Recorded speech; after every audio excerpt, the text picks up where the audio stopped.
ভারতের চেন্নাইয়ের মাদুরাই শহরে ১৯৭২ সালে ১০ই জুন জন্মগ্রহণ করা সুন্দর পিচাই আজ গুগল এবং তার মূল প্রতিষ্ঠান আলফাবেটের সিইও। আজ কথা বলবো সুন্দর পিচাইয়ের কিছু জানা অজানা কিছু গল্প নিয়ে।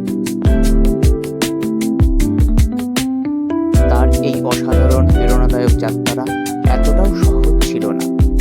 সুন্দর পিচাইয়ের শিক্ষা জীবন শুরু হয় চেন্নাইয়ের জওহর বিদ্যালয়ে। এরপর তিনি আইআইটি খড়গপুর থেকে মেটালার্জিক্যাল ইঞ্জিনিয়ারিংয়ে স্নাতক ডিগ্রি অর্জন করেন।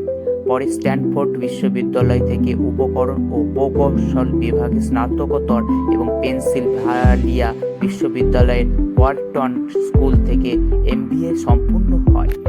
২০০৪ সালে গুগলে যোগ দেওয়ার পর পিচাই গুগল ক্রোম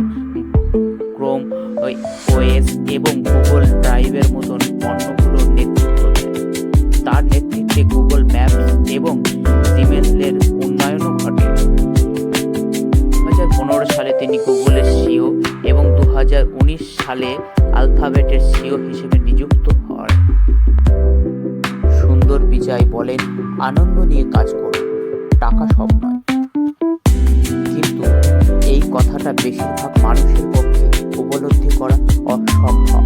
অনেকে বলেছেন তার অনেক টাকা আছে বলে তিনি এই কথা বলতে পেরেছেন, কিন্তু ২০ বছর আগে সুন্দর পিচাইয়ের এত টাকা ছিল না। আইআইটি খড়গপুর পর্যন্ত আসা এবং খড়গপুর থেকে গুগলের সিইও হওয়া একটা লম্বা সফর। কাজের প্রতি প্রচণ্ড ভালোবাসা, নিষ্ঠা এবং আন্তরিকতা না থাকলে এত আসা অসম্ভব। সুন্দর পিচাই আসলে এটাই বোঝাতে চেয়েছে, এক লাফে উঁচুতে ওঠা যায় না। জীবন একটা সিঁড়ির মতো, এক কাদাম করে